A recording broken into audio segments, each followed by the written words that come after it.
Hey everybody, this is Mark, and I wanted to do this as a live video today, but I'm having some difficulty with the internet at my office.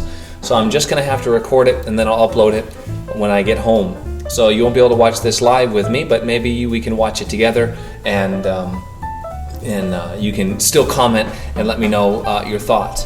What I wanted to do today is I want to take, there was a song that I heard the other day. I know it as All Through the Night. I think there's also a Celtic title of the song, but it's a lullaby. And I heard it and I said I'd really like to add that to my repertoire.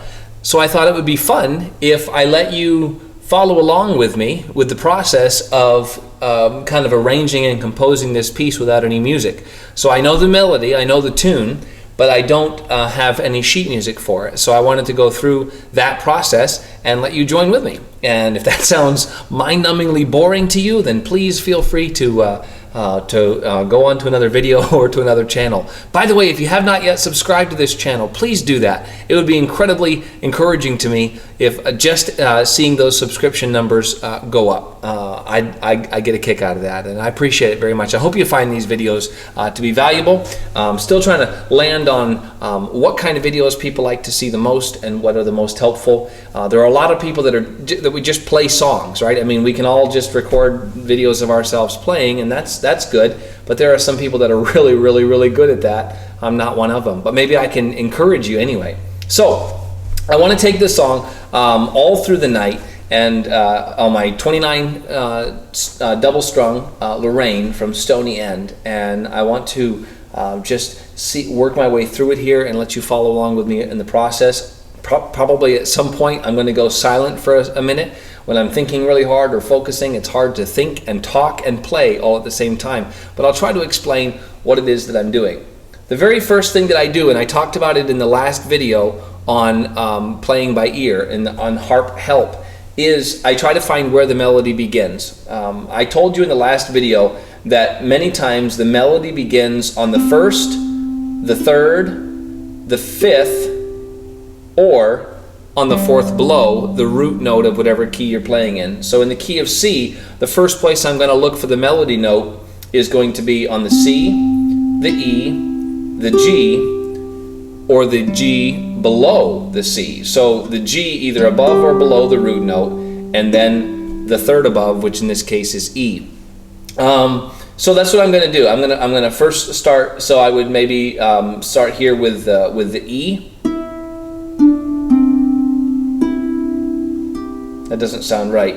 So then I would try the G. I know the melody I'm looking for is da da da da da da da da. So I'm just looking for that. So it's not the G, it's not the E, which also means it's probably not going to be the G below C. So it's going to be C.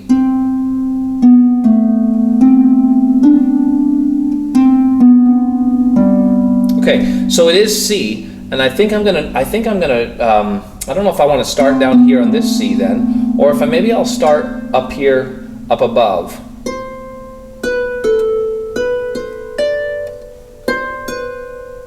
Oops. Yeah, I kind of like this C above the middle C. So let me just see if I can pick out the melody. Once I know where I'm starting, then I just, to begin with, I don't even work my way through the entire song. I just see if I can pick out a little bit of the melody so that I know where I'm going, kind of like a beginning roadmap. So.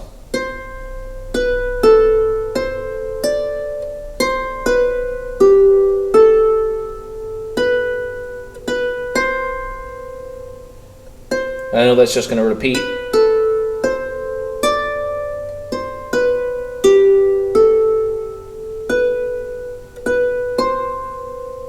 Okay, so the first two phrases of that song are just, the second phrase is a repeat of the first phrase. I don't know if the word phrase is the right one, but it's the first chunk of that song. So I know it's starting with a C.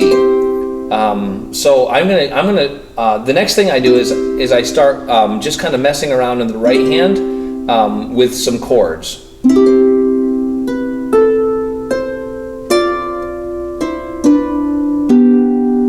Okay, so what I did there is a 4. Carolyn would do it a 3 against 4, but I'm using 4 in the right hand. My thumb is on the C. My fourth finger is on the C for the octave, and then my middle finger is on E, and my index finger is on G.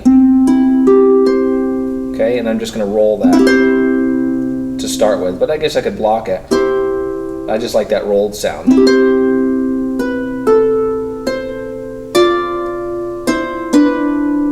Now all I'm doing there is I'm using sixths.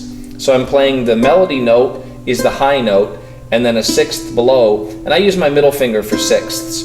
I have that muscle memory built in there. Some people want to use their index finger. Some people even prefer to use their, some people use their ring finger. Some people prefer their index finger. I prefer my middle finger. It's a comfortable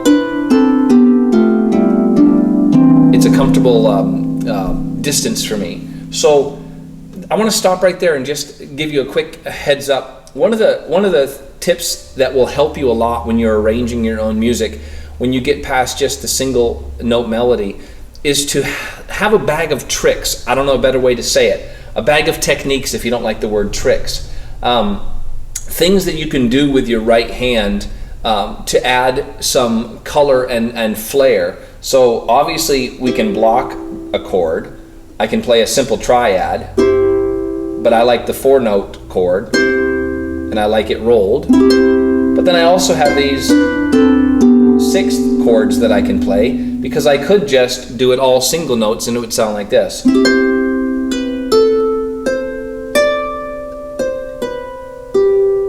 But when I add the sixths, it sounds like this.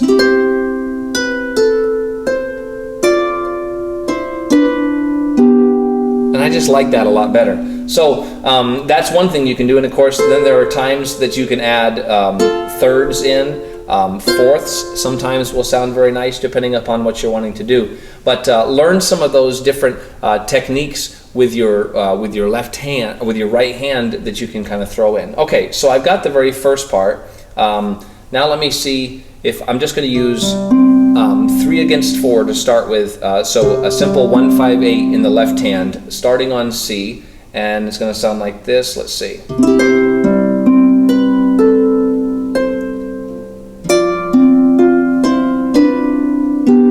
Okay, so that's sixths. My thumb is on the D, and my middle finger is on the F, and I'm playing an F chord.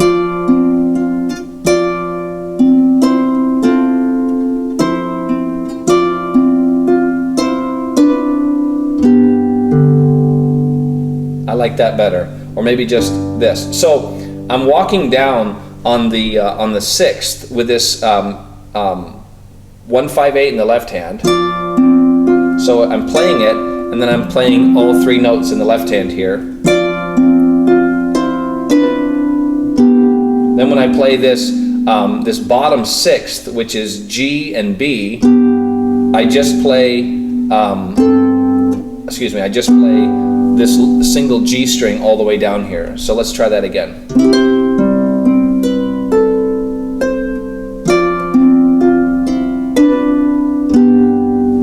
All right. Now I got to do the All Through the Night. That's going to be an F chord because I'm playing an A. I don't think it's going to be A. No, it's not A. So it's going to have to be. It's going to be an F chord. So I'm going to play. I'm going to play again a 1-3-5-8 here with 4 fingers, a 4-note chord. That's going to be my All Through the Night, and I'm going to play it on against the F in the right hand, or in the left hand here. Now that sounds very, very nice to my mind, because actually what I'm doing here is playing an inversion of it's an inversion of the F. It's actually a 7th. It's an F7th chord, an inversion of the F7th chord, with the thumb being on the A, the index finger being on the E, which is the 7th of that scale, and then the middle finger being on the C, and the ring finger again being on the A. So the ring finger and the thumb are on the same note, an octave apart, and then I'm playing the 7th chord, and it sounds like this. It just has a richness to it. That's what that 7, and plus it's setting me up then, I know, for a nice transition. Now I'm going to play a diminished chord. Is that a diminished chord? No, it's not. I'm going to be playing a B diminished. So that's a B. My thumb is the melody note. When I'm playing a chord, my thumb is almost always the melody note. So my thumb is on B, my index finger is on F, my middle finger is on D, and my ring finger is on always on the octave. So the ring finger and the thumb are always an octave apart. Then I'm playing it against a G. So I have a B diminished chord against a G.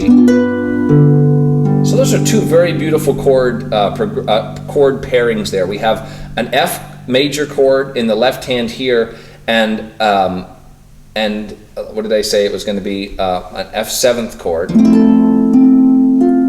against a B diminished with a G. Oops. So let's do that again.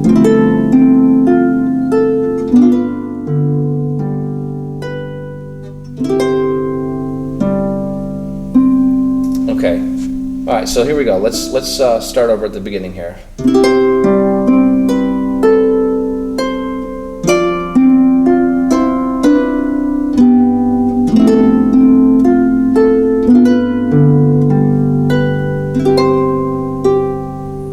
Now I'm trying to decide whether I like on this B diminished with the C. I can go all the way down here. But the beauty of the double strung is I can also come up an octave and my hands can be overlapping and have that beautiful counter note melody. All right, so let's see how that sounds.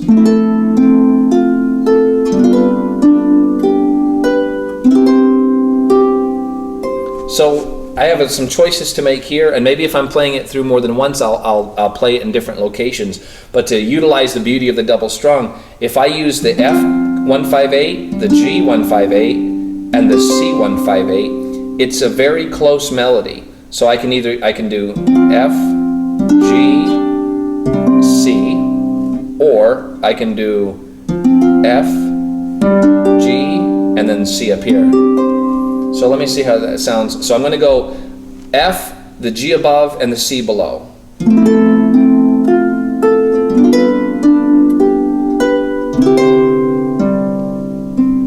Okay, now I'm going to do F, G, and the C above, just to see. Sometimes you just got to play with it and see which one sounds better.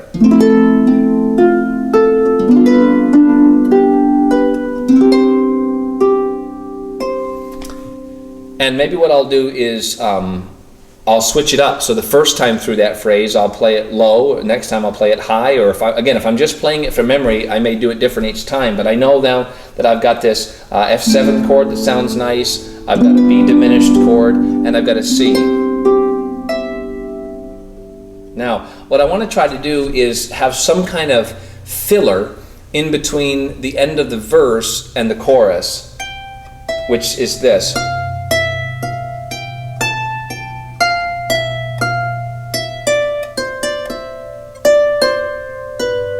So that's what I'm playing, but I want to have something before I start on this F. So I'm going.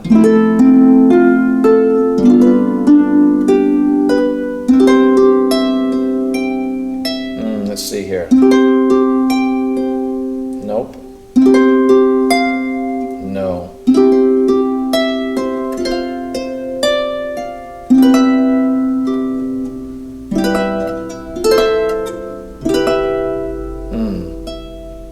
So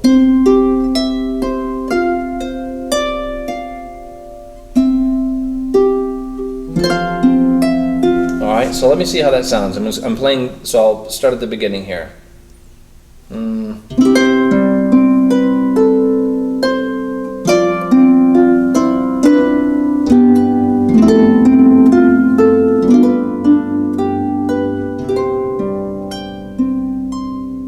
So that's just a nice little addition. As I'm finishing up my chords in the left hand, I can just play the fifth and then the octave again. All right, second time through that phrase.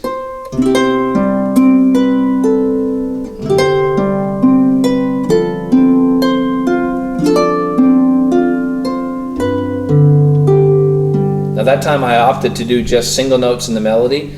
So let's go to the F 7th, the B diminished against the G.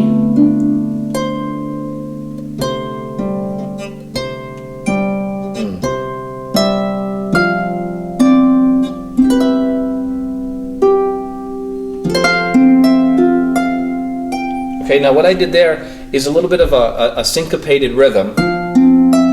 So it's 1 and hold, 1 and 2 and 3, 4. So if I'm playing this in 4/4, my 1-5-8 in the left hand is 1 and 2 and 3. So if you're looking at this on sheet music, it would be 2 quarter notes.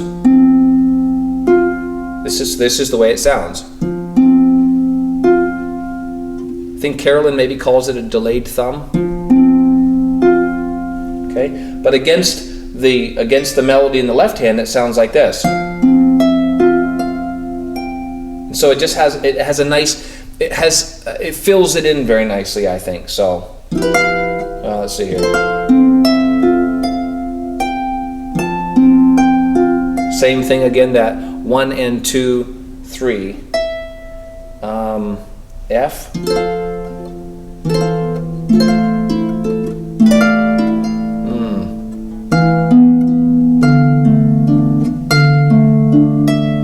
Okay, so that's going to end up being a D chord, a little bit of a minor. So if I were to do that, I'm going to play the F, the D, and the A. Back to the F again. Now that's something that I like to do. If I know that I'm gonna, I could have just done.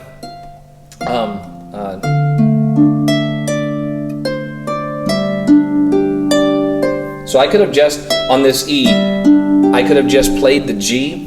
But I like a lot of times when I know I'm getting ready to transition to a G, especially at the end of a phrase, I like to add the F in, because the F chord is the 7th chord right before a G, and so it produces a tension that the G chord resolves. So on this E against, so I'm going to be playing an F 7th chord against in my right hand against an F major chord, so 3 against 4. Then I'm going to be playing a C chord against the G.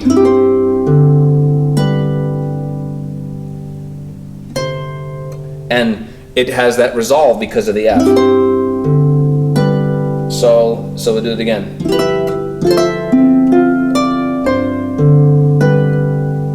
And then back to that beginning phrase again.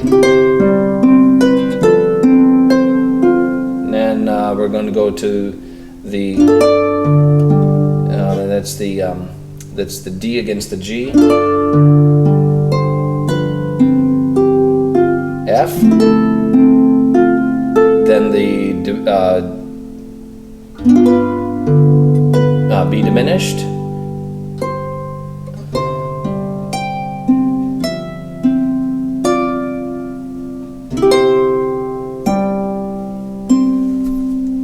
so let's see if I can work my way kind of through the whole thing. And I know I'm going a little bit faster, but I do so much arranging and composing by ear. I'm not trying to make it sound like it should always be that easy.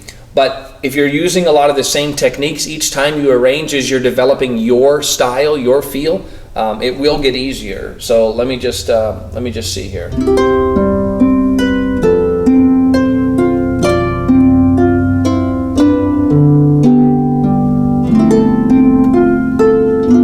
Diminished to the C,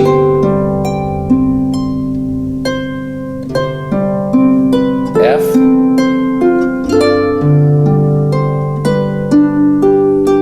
F 7th to the B diminished against the G, and then the C.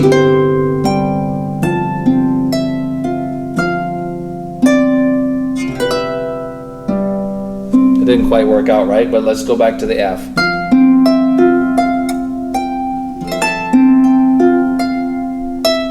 This is going to be the D,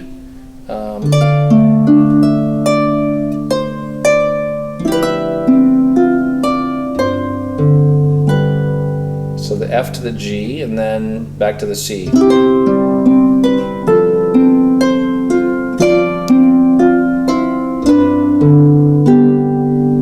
F against the B diminished.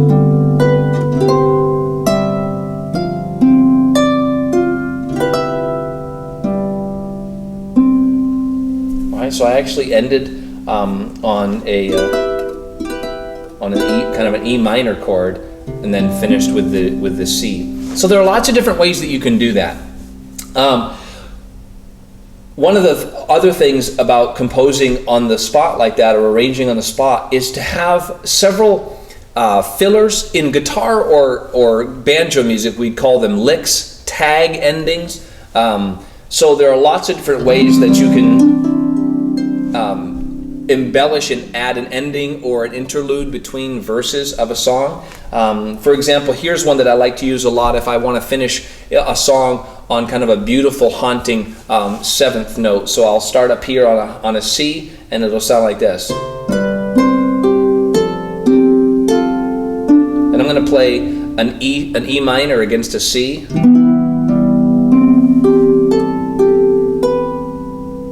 And it's just, it's a beautiful sound, and it should be played delicately. So it sounds like this.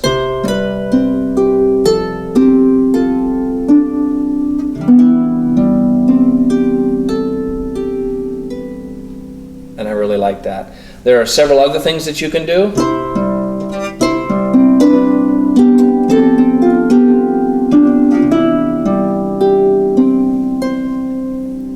Then of course there's just the tip. There's the regular run.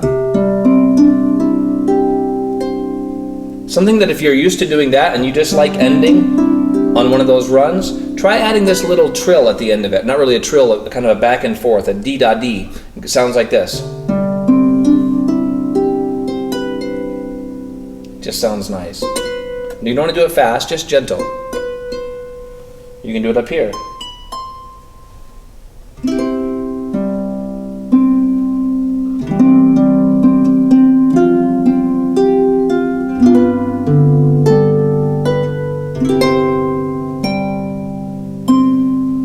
So there are just a number of different ways, but I think you ought to develop, in my opinion, 3 or 4 endings that you get really familiar with and that you can tag on to a variety of songs that you compose on the spot, as well as turnarounds, ways if you're in between verses, so that you're not just stopping a verse and starting over again, but you're having something that sounds nice. So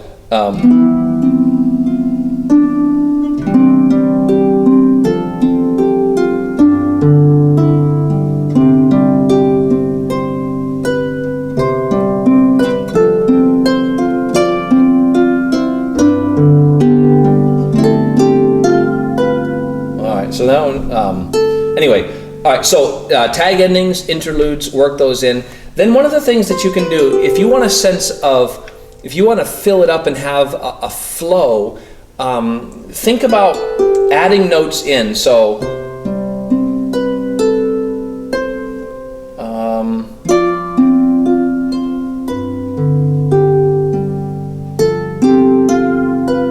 here's an example. The melody would sound like this. For all through the night, all through the night, it would sound like this. Oops, let's see, what is it? So A, B, B, C. But you can also add some beauty in there by kind of walking up to it. So,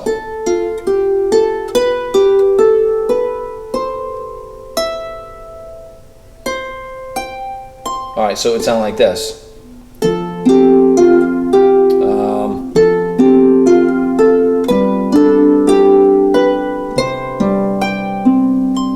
So let's see if we can add that in. And all I'm doing there is going A, G, F to G. So A, G, F, G, B, A, G, B, C, G, E.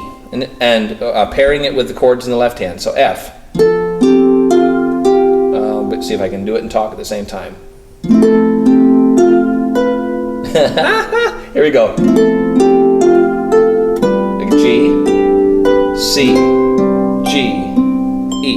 All right, so let's see how that sounds.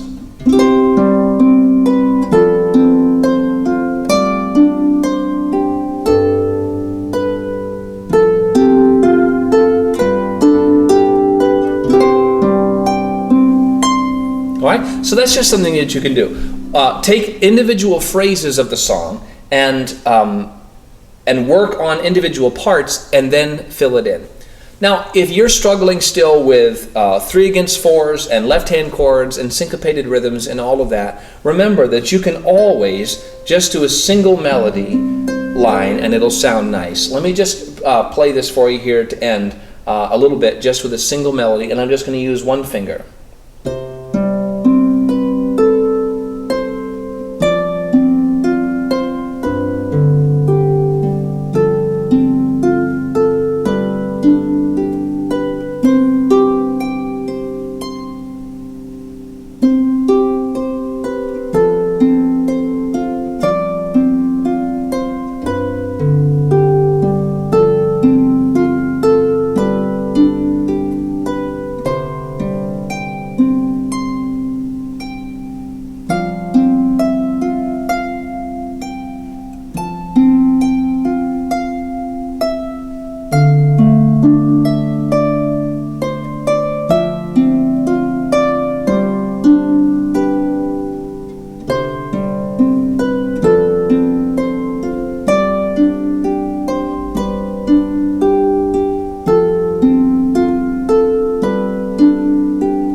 Well, hey, that was fun.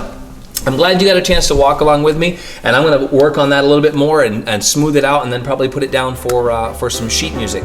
But hopefully you enjoyed it. You learned something. Ask me questions, critiques, constructive feedback. All of that is welcome. But you guys are awesome, and I hope that you really enjoyed that. And look forward to doing another video with you real soon. And anyway, have a great day, guys. Happy harping.